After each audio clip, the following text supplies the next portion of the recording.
¿Qué tal? Muy buenos días. Vamos continuando. Bienvenidos, antes que nada.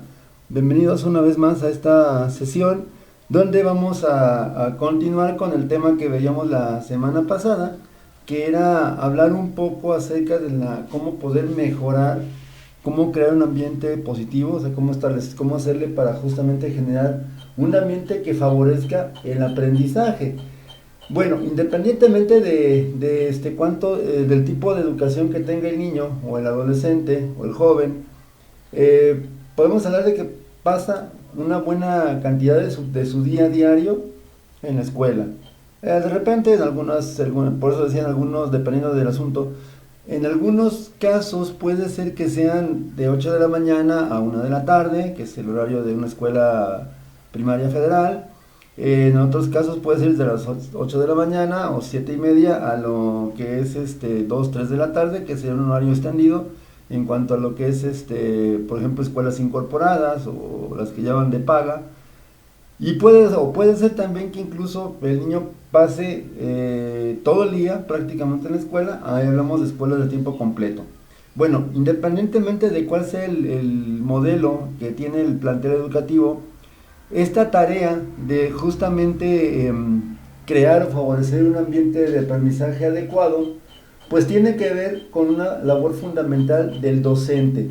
El hecho de que de que los padres inscriban a un niño o a un adolescente a una escuela primaria, a una escuela secundaria, no sé, de cualquier denominación, sea pública o privada, pues no garantiza automáticamente que el clima ya va a estar perfecto. Esto es un error considerarlo así. Si de repente perdura esa idea o de alguna manera se maneja ese punto de vista, pues es algo equivocado, ¿no? Finalmente va a ser una tarea mutua, tanto por parte del maestro como de los alumnos, incluso de los padres de familia también, pues generar un clima propicio para aprender, ¿sí? Aquí lo que se trata es básicamente, como veíamos en el video pasado, pues hacer que el niño se sienta cómodo, que de alguna manera se involucre también.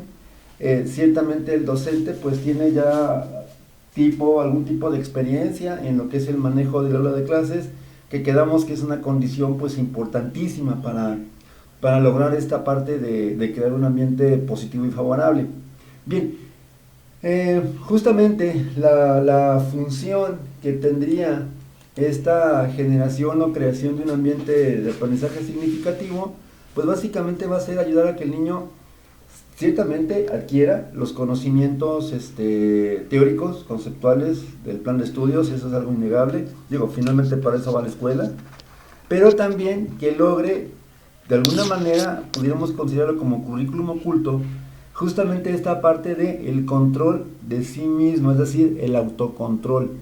Por eso va a ser importante que los maestros, pues de alguna manera tengan cierta formación o entrenamiento en esta parte tan delicada. O sea, ciertamente la labor de un docente, ya sea maestro, titulado, normalista, o de algún profesionista que ejerza funciones de docente, por ejemplo, en el caso de un servidor, que no soy maestro de profesión, soy licenciado en psicología, justamente va a ser crear un ambiente favorable donde el alumno pues se sienta integrado y pues de alguna manera que esto se redunde en su aprendizaje. Pero ¿cómo hacerle en concreto para alcanzar esta meta? Bueno, primero que nada tendríamos que decir que al igual que en cualquier contexto de la sociedad, siempre va a ser necesario contar con reglas, pero también con procedimientos más o menos bien establecidos, bien delimitados, justamente para, digamos, no tanto para evitar el mal comportamiento, no, sino para orientar la conducta del alumno hasta a donde de repente nosotros queremos, pues, como llevarlo. Entonces hablamos de dos ideas, digamos, muy significativas. La primera es la existencia de reglas. Siempre tiene que haber reglas. En este caso, las reglas las podemos definir como aseveraciones, es decir, afirmaciones o enunciados que van a ser tan específicas que nos van a decir exactamente qué y cómo se va a alcanzar esa conducta esperada, ¿sí? Pero también habría que decir que las reglas también pueden especificar las conductas que están prohibidas. Esto se conoce principalmente como que, ok, las reglas en positivo serían lo que es las prescripciones, ¿sí? Una prescripción, por ejemplo, en el campo de la medicina, para una prescripción médica, pues básicamente es una receta. En la receta que viene, tomar una pastilla cada 2 horas por 5 días. Te están diciendo exactamente qué y cómo hacerle. De una manera similar, una regla o una norma prescriptiva sería justamente esa que le dice al alumno qué es exactamente lo que debe de hacer, ¿sí? Y cómo esperamos que lo alcance. De repente no sé, en los reglamentos justamente tenemos esa manifestación física que requieren las reglas, porque toda regla tiene que ser escrita, porque lamentablemente las palabras se les lleva el viento y a veces como se piensa que ya se supone que se debe saber, así como suena de raro, de repente pues no se hace. Porque a lo mejor el alumno puede argumentar es que yo pensé que se podía y resulta que no, o yo pensé que sí se debía, o yo pensé que no se podía y sí se podía. Entonces finalmente para evitar ese tipo de cosas tenemos que hablar de reglas o normas prescriptivas. Sin embargo, como comentaba hace un momento, estas reglas también pueden reflejar algún tipo de prohibición en la conducta, que en este caso hablamos de normas proscriptivas, es decir, tal o cual cosa no se debe de hacer. Si nos damos una vuelta, por ejemplo, en algún centro educativo, como por ejemplo de nivel básico, como por ejemplo un preescolar, pues tenemos justamente la famosa triada del comportamiento, que es no corro, no empujo y no grito, ¿sí? ¿Eso es una regla? Sí, porque está por escrito. ¿Es una prescripción? No. Te dice qué no hacer. Entonces, por lo tanto, es una proscripción. Entonces, la proscripción, insisto, van a ser prohibiciones. Un ejemplo también, aunque a lo mejor un poco fuera de su contexto, de las proscripciones sería pues lo que aprendimos en el catecismo como los 10 mandamientos: no matarás, no robarás, no mentirás, etcétera, etcétera, etcétera, ¿no? De repente se le dice pues en este caso al devoto, al fiel, al creyente, se le dice qué no hacer. Sin embargo, una crítica que pudiera hacerse a ese sistema, a esa metodología de intentar controlar una conducta a base de prohibiciones, justamente es eso, de que está en negativo y aparte te dice qué no hacer, pero en ningún momento se especifica qué sí se puede hacer. Una opinión muy personal al respecto sería justamente emplear un reglamento o un código de conducta no exclusivamente basado en prohibiciones, sino también en prescripciones. Claro está que hay cuestiones, hay asuntos, hay conductas que sí no se puede tolerar su aparición.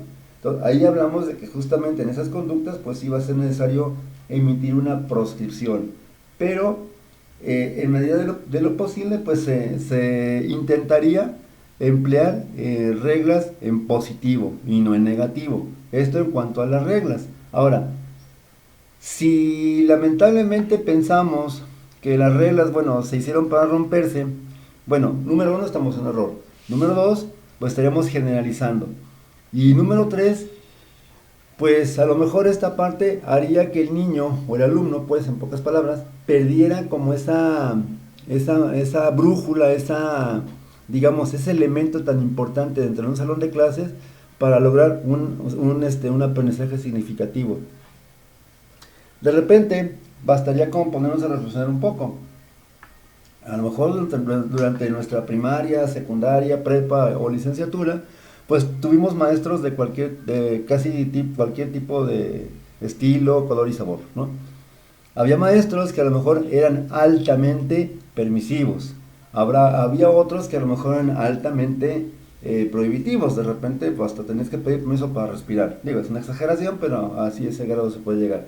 En este caso, cuando hablamos de las reglas, entonces lo ideal sería buscar un punto medio, o sea, no tampoco cargarnos la mano siempre a lo que es lado prohibitivo, sino intentar conjugarlas para que justamente el alumno le quede entendido dos cosas: la primera, qué es lo que va a hacer y qué se espera de él, y la segunda, qué es lo que no se espera de él y no se va a tolerar cuando él lo cometa. Y algo muy importante, las reglas siempre regulan la conducta, ¿sí? De alguna manera, en algún otro momento se comentó que al momento de castigar a un niño, pues se tiene que enjuiciar, censurar, prohibir, criticar, etcétera, su conducta y solamente esta. Es decir, no nos metemos con el núcleo de personalidad de nuestros alumnos. Insisto, también de repente a lo mejor cuando estuvimos estudiando, recordamos maestros que a lo mejor eran completamente caóticos, que su clase parecía pues más bien una fiesta, una pachanga que en realidad una clase. Obviamente esto a todos nos pasó, incluso nos puede estar pasando en la actualidad. Sin embargo, entonces es ahí cuando entra el papel de las normas, ¿no? Ese elemento socializante que nos va a ayudar pues a entender, a tener un buen clima que favorezca el aprendizaje. Habría que también recordar una parte que decíamos la semana pasada, que no es la labor del docente tampoco estar como policía atrás de los alumnos cuidando qué es lo que hacen y qué no hacen, ¿sí? No, porque si el maestro se concentra en hacer cumplir la disciplina y castigar a los que infraccionan esta disciplina, pues entonces en qué momento se va a dedicar al proceso de enseñanza-aprendizaje. Por eso es importante hablar de esas reglas. Pero también tenemos otro elemento que también nos puede ayudar a facilitar un buen ambiente de trabajo, es lo que tiene que ver en cuanto a procedimientos o rutinas. Como dice la definición, se supone que es una secuencia de pasos ya establecidos por alguien, en este caso el docente, para realizar una actividad. Una analogía que pudiéramos emplear para explicar o intentar entender esto de las procedimientos o rutinas sería el viejo ejemplo del instructivo de un aparato. O sea, ustedes consiguen un aparato, compran un aparato. Digo, lamentablemente ya casi nadie los instructivos, ¿sí? Digo, están ahí en el aparato, en el equipo, pero muy poca gente los lee. Y el problema es que después, ¿y para qué sirve este botón? ¿Y por qué se descompone? ¿Y por qué no funciona bien? Etcétera. Porque finalmente el sujeto pues, no hizo caso, o hizo caso omiso más bien, de lo que es el instructivo. Esta comparación nos puede ayudar a entender justamente este concepto de procedimientos o rutinas. Van a ser pasos que se establecen para realizar una actividad en lo concreto. Ahora, estos pasos pues tienen que ser lo suficientemente específicos y claros, como en el caso de un instructivo, para poder garantizar que se están comprendiendo en el mismo sentido que se están escribiendo. Habrá situaciones de repente donde pues a lo mejor procedimiento de entrega de ensayo o procedimiento de acreditación. Bueno, el alumno deberá entregar tal o cual trabajo, asistir al 100% de las clases, al 80%, entrega puntual, sin falta de respeto, bla, bla, bla. Todo eso justamente son procedimientos. Ahora, un procedimiento se enfoca más a algo más concreto y específico. Una rutina va a ser en esencia lo mismo, pero en este caso suele ser algo más informal, ¿sí? Por ejemplo, ahorita hablabas de procedimientos de evaluación, calificación, acreditación. Esos serían procedimientos. Pero rutinas es lo que se hace día con día y que su transmisión es generalmente verbal y no implícita. Es decir, de repente algo muy común es, por ejemplo, en los salones de clase. Yo recuerdo que allá en mis años, hace ya bastantitos, entraba alguna persona, el director, un padre de familia, un desconocido a un salón de clases, y como relojitos, todos nos parábamos y el típico buenos días. Eso es justamente una rutina. ¿Por qué? Porque en ese sentido es, ok, se le puede instruir al alumno. Cuando llegue una persona ajena al salón, pues hay que saludar, ponerse de pie y saludar. Y llegó un punto en que se hacía tan automático y hasta con el sonsonete de la frasecita, ¿no? Buenos días. Entonces, finalmente, eso es una rutina. Ahora, por ejemplo, si un alumno, para hablar de ejemplos de rutinas, para que quede un poco más claro el concepto, otro ejemplo de rutina pudiera ser el procedimiento que va a seguir un alumno para, por ejemplo, ir al sanitario. De repente, ok, pues el alumno, obviamente, pues no se puede regular, ojalá si fuera, pues el control de esfínteres. Si el alumno tiene ganas o necesidad de ir al baño, ¿qué es lo que debe de hacer? Bueno, pues levantar su mano y esperar a que le den la palabra. Es decir, no es nada más así como que salirse corriendo y ahí nos vemos, ¿no? A lo mejor esto cambiaría pues en un nivel de bachillerato, en un nivel de licenciatura, ¿no? Cuando de repente pues si el alumno tiene alguna necesidad fisiológica, pues simplemente se levanta sin hacer tanto escándalo, tanto alboroto y sale y regresa después. Pero justamente esa es la importancia de nuestros procedimientos y nuestras rutinas, que finalmente son conceptos o ideas o son afirmaciones que nos dicen qué hacer y qué no hacer. Y un punto importante, ahorita que comento esto último, es algo muy significativo. Toda afirmación, toda regla o todo procedimiento o rutina siempre se formula el enunciado en positivo, ¿sí? Es decir, como una afirmación, se hará esto, se debe de hacer esta otra situación, otra conducta, para justamente no dar pie a una interpretación equivocada. Es que, insisto, yo pensé que sí se podía y resulta que pues, me dicen que no se puede. Entonces, justamente para evitar ese tipo de complicaciones, pues lo que es el enunciado tiene que formularse en positivo. Pero, ¿qué pasa cuando, bueno, idealmente todos esperamos que las reglas, los procedimientos, las rutinas se ejecuten conforme a su formulación? Digo, eso sería lo ideal. Sin embargo, pues no siempre es así, no siempre se puede hacer esta situación así como esperamos, y por lo tanto va a ser necesario establecer algún tipo de sistema de consecuencias, penalizaciones, multas, como le quieran llamar. En este caso, estas consecuencias pueden incluir, aunque no necesariamente y no de forma muy recomendable, pueden incluir el castigo. En otros momentos, en lugar del castigo, porque finalmente hay estándares de ética y de calidad, donde de repente pues el docente no puede castigar. A lo mejor muchos de nosotros, de mi generación, de mi edad más o menos, de mi rodado, por así decirlo, recuerdan justamente a la maestra que era monjita o a un maestro de una escuela particular o colegio, que de repente era muy, muy duro, muy estricto, ¿no? Y que aparte también, pues cuando percibía una violación, una regla, pues recurría al castigo físico, ya sea un borradorazo, un reglazo, una jalada de orejas o de patilla, que duele mucho, por cierto, digo, y lo sé porque me tocó alguna vez.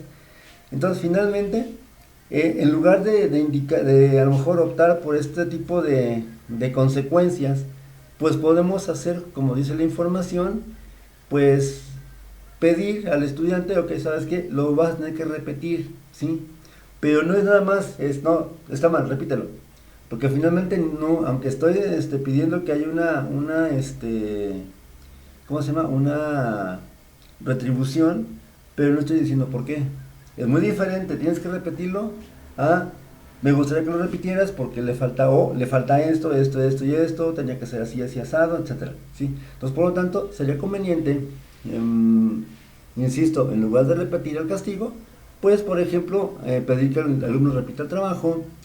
En algunos casos puede que reparen el daño o mínimo que pidan una disculpa por digamos, la imprudencia o lo impulsivo, intempestivo de la conducta que provocó esa situación, ¿sí? Eso sería pues en cuanto a lo que son las consecuencias. Hay que recordar que las consecuencias van exactamente después de que se hizo la conducta. Es decir, no podemos castigar antes de, castigamos después de. Y es una premisa básica en lo que es el enfoque conductista, ¿no? Yo censuro una situación, algo que pasa en la escuela, pero de repente tengo que hacerme responsable de ello. Entonces, por lo tanto, esa responsabilidad puede ser a partir de, por ejemplo, reparar el daño o enfrentar las consecuencias que surgen de esos actos. Es decir, a veces hay alumnos que pareciera que no escarmientan o que no No aprenden a la primera, sino hasta la segunda, tercera, cuarta, quinta vez, ¿no?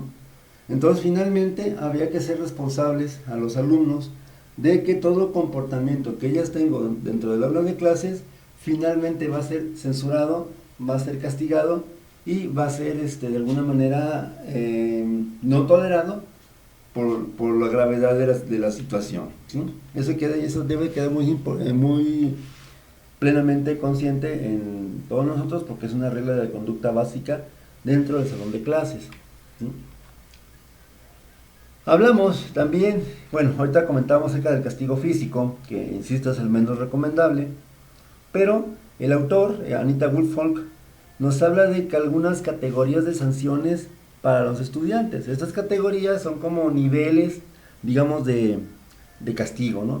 Generalmente se va desde lo menor hasta lo que es a veces incluso francamente insostenible o de repente que no se puede mesurar, ¿sí? Por ejemplo, la primera categoría implica que el maestro o el docente manifieste un sentimiento de desilusión. Nada más aquí sí encargaría mucho que se modere la forma de dirigirnos al alumno. Insisto, se censura la conducta. Y en este caso no le voy a decir, besito más porque tú eres un burro, porque eres un cochinito, eres un, no sé, un perezoso, no. Sino básicamente le voy a censurar la conducta, pero lo tengo que hacer sin, digamos, atacar la forma de ser del niño o del alumno, ¿sí? Entonces sería primero, y más que esto, sería expresar yo como docente o como titular del grupo, manifestar mi desilusión, que me apena mucho, me da mucha pena que tú hayas hecho esto, ¿sí? Es decir, yo estoy manifestando esa desaprobación, pero en términos de que a mí me genera un sentimiento de desilusión, ¿sí? Otro va a ser, pues lógicamente algo que todo el mundo conocimos y que de alguna manera todos tarde o temprano nos aplicaron, es la pérdida o suspensión de privilegios. A lo mejor se puede suspender, no sé, ok, sabemos que a un alumno le puede gustar mucho la clase de computación y pues a lo mejor por un mal comportamiento se pudiera suspender ese privilegio. ¿Sabes qué? Porque tú hiciste esto y esto, pues no te vas a presentar hoy a clases de cómputo. Y obviamente aquí al alumno le va a doler justamente esa prohibición, porque finalmente pues él tiene que hacer consciente de que cometió un error y de que muchas veces los errores cuestan y a veces cuestan caro. Es decir, nos acaban por afectar en lo que se refiere a nuestra, digamos, estabilidad, por ejemplo, emocional o conductual. La otra categoría de sanción puede ser el clásico tiempo fuera, también llamado exclusión del grupo. Lamentablemente, en el caso del tiempo fuera, es una de las técnicas digamos, de castigo o de reforzamiento negativo más comunes, pero el problema es que lamentablemente se emplea mal, y más en lo que son alumnos de primaria alta y secundaria. Ok, ¿sabes qué? Tienes tiempo fuera, sal del salón. El tiempo fuera efectivamente implica que el alumno sea removido temporalmente de su lugar de clases. Pero no le voy a decir, ¿sabes qué? Vete al patio y dale, ahí quédate, yo te hablo. No, ¿qué es lo que va a hacer el alumno? Bueno, que ya finalmente, nos guste o no nos guste, accedimos a una demanda que estaba haciendo. Sobre todo considerando que esto del mal comportamiento de un alumno o de un niño puede estar dado justamente como forma o mecanismo de llamar la atención.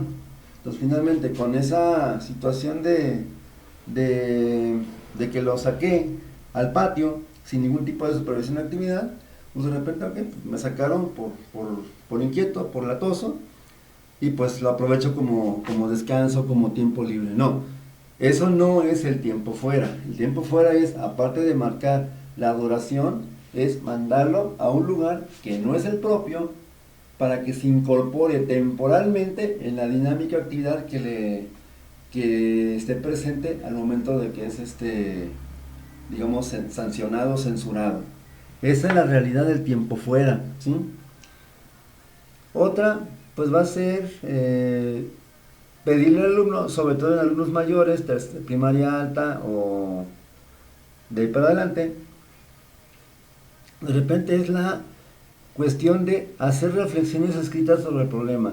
Yo creo que muchos de nosotros hemos visto la caricatura de los Simpson, ¿sí?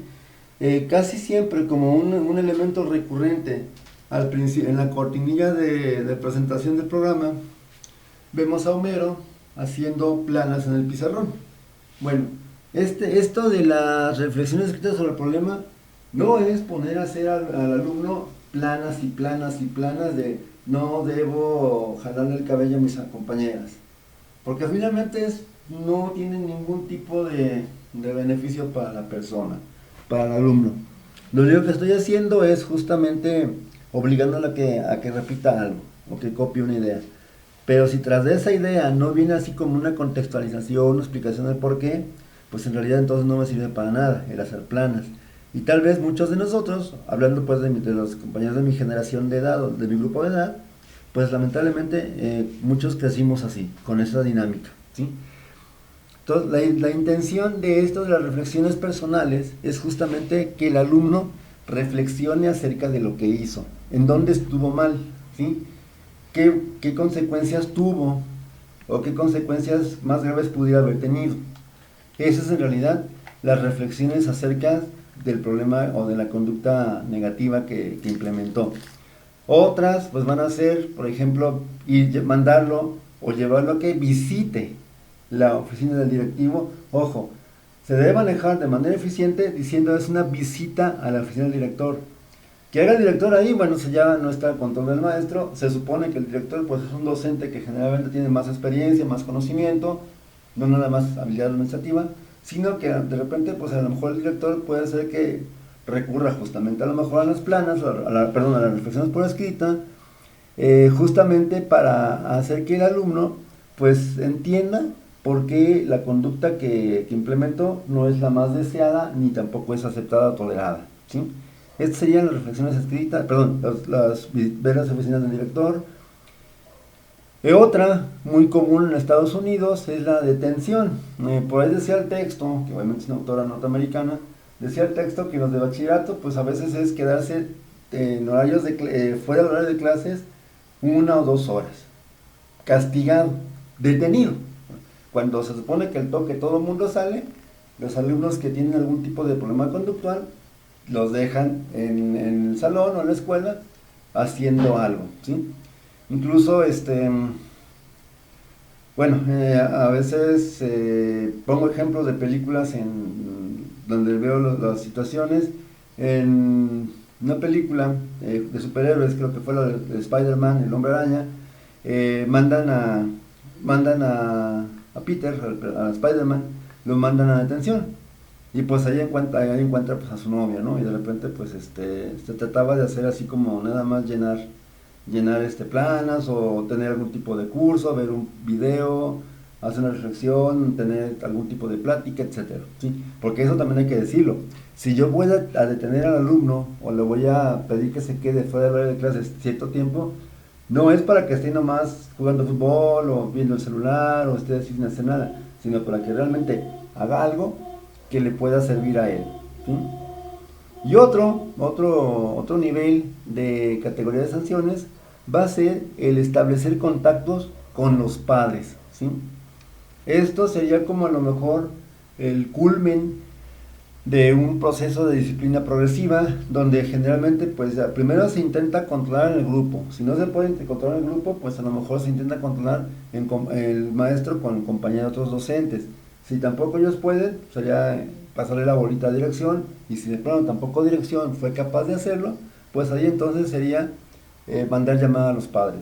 Para cualquier alumno de cualquier nivel, el hecho de que te manden llamar como padre de familia, pues casi siempre significa o implica que en casa va a haber una sanción o un castigo adicional pues al que me pongan en la escuela, ¿sí? Lógicamente por los adolescentes y los niños no quieren esto y pues sí experimentan esto como algo muy, muy severo, muy grave. La mayoría, no todos, pero finalmente es algo que suele también presentarse mucho. Bien, ese era en cuanto a lo que son las categorías de sanciones. A ver, ahí está. Entonces, ¿qué podemos hacer para mantener un buen ambiente de trabajo, un buen ambiente de aprendizaje? Pues lo primero, como sugerencias que nos da la autora, Anita Woodfolk, sería favorecer la participación del alumno en clases.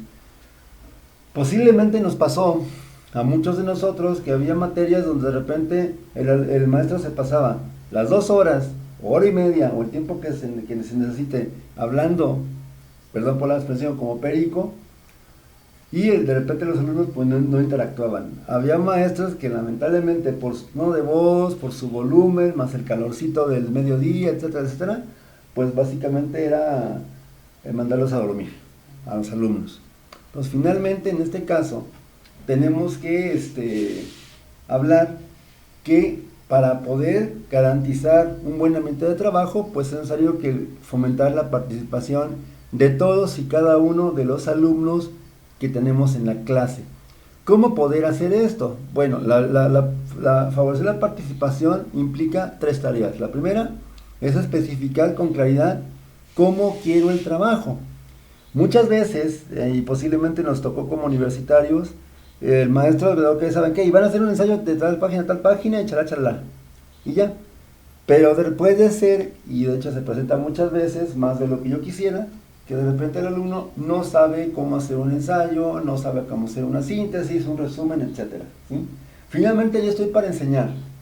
Si a lo mejor no se acuerda, bueno, no es lo mismo recordarlo a tener que volver a dar la explicación o la clase sobre lo que yo estoy pidiendo. Por eso va a ser importante este detalle de especificar cómo quiero el trabajo. Ahora, tengo que decir exactamente, tengo que ser muy específico en cómo quiero el trabajo que estoy pidiendo. Si voy a pedir una justificación, alineación del texto, un resumen, un ensayo, presentación con PowerPoint, etcétera, tengo que especificar cómo se quiere, justamente para que no queden dudas. Y esto de alguna manera evita que los alumnos distraigan su atención o relajen la disciplina preguntando al otro por lo que no conocen, ¿sí? Entonces, eso sería lo primero. Lo segundo, comunicar aspectos específicos de la tarea. Nada es más, digamos, estresante o angustiante, que a lo mejor no saber exactamente qué es lo que quiere que lleve el trabajo. De repente, ok, va a hacer una investigación. Oye, ¿y cómo? Pues una investigación, así. ¿O qué no entiendes? No, pues es que el término hacer una investigación es demasiado ambiguo. O sea, ¿qué es lo que, no tanto qué voy a investigar, sino cómo le voy a hacer? Ahora, ¿qué quiere? Porque para mí investigación puede ser, bueno, lo investigo y nada más lo leo, pero nunca lo hago por escrito. Entonces, obviamente es un ejemplo un tanto, ¿cómo decirlo?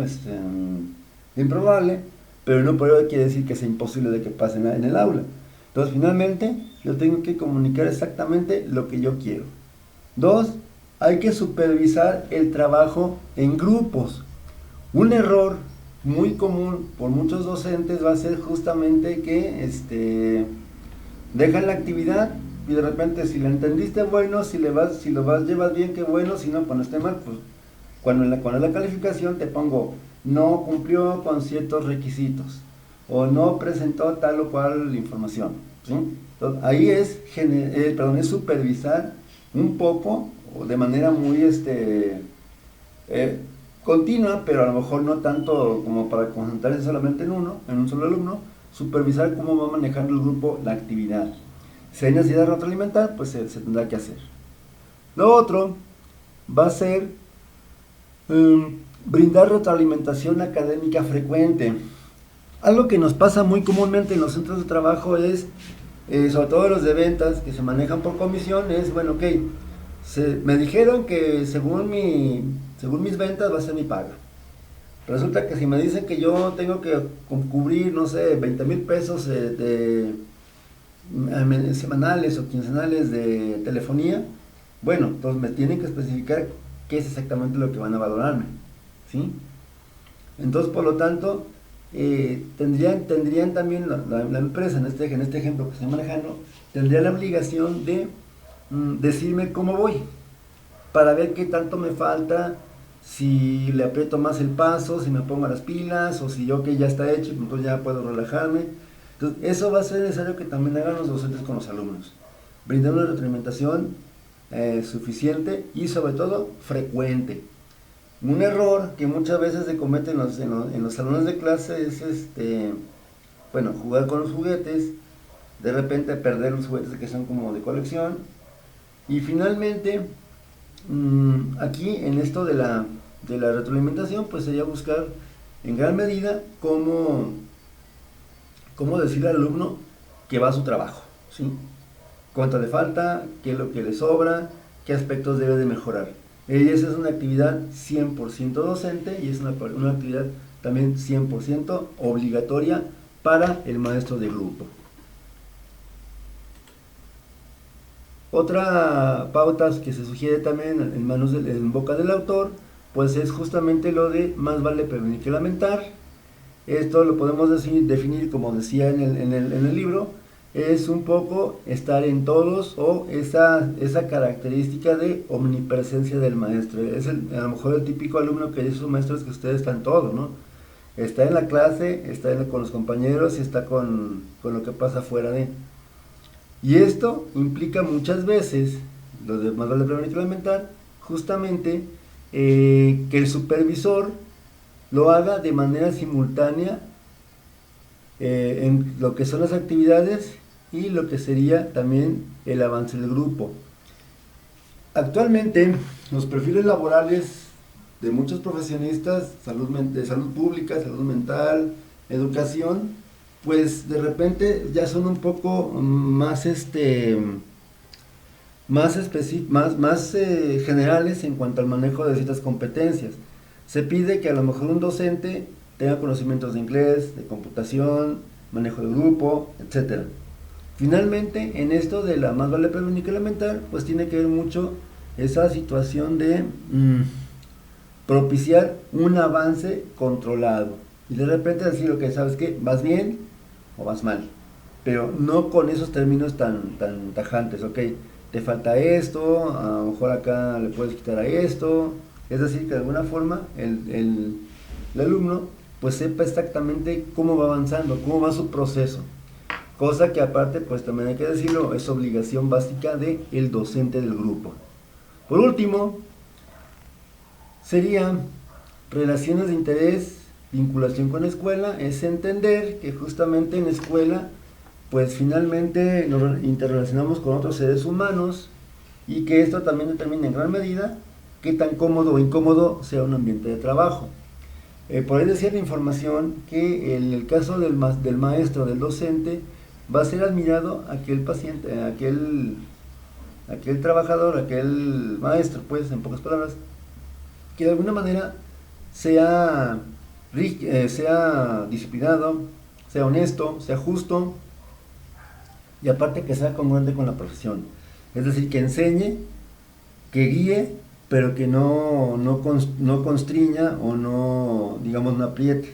Es decir, que sea flexible en cuanto a la forma de impartir la materia y sobre todo que se dé a respetar.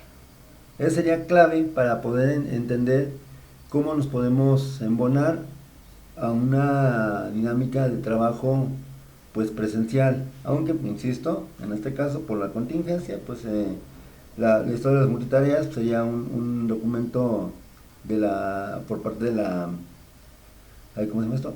De la dependencia de gobierno, ¿sí? Bien, por esta parte, por este momento sería todo. Continuamos con la próxima semana con el cierre de este tema, que pues es interesante porque finalmente nos dice un poco cómo hacer lo que a lo mejor ya nos dijeron cómo se hacía, o que lo venimos haciendo desde hace mucho tiempo, pero a veces se nos olvida o a lo mejor nos estresa o simplemente no lo conocemos del todo bien. Por mi parte es todo y sigo insistiendo que alguna duda, comentario o pregunta, por favor lo notifiquen a través de Classroom o redes sociales para yo poder dar seguimiento lo más breve que sea posible. Por mi parte es todo y agradezco su atención. Nos vemos la próxima semana.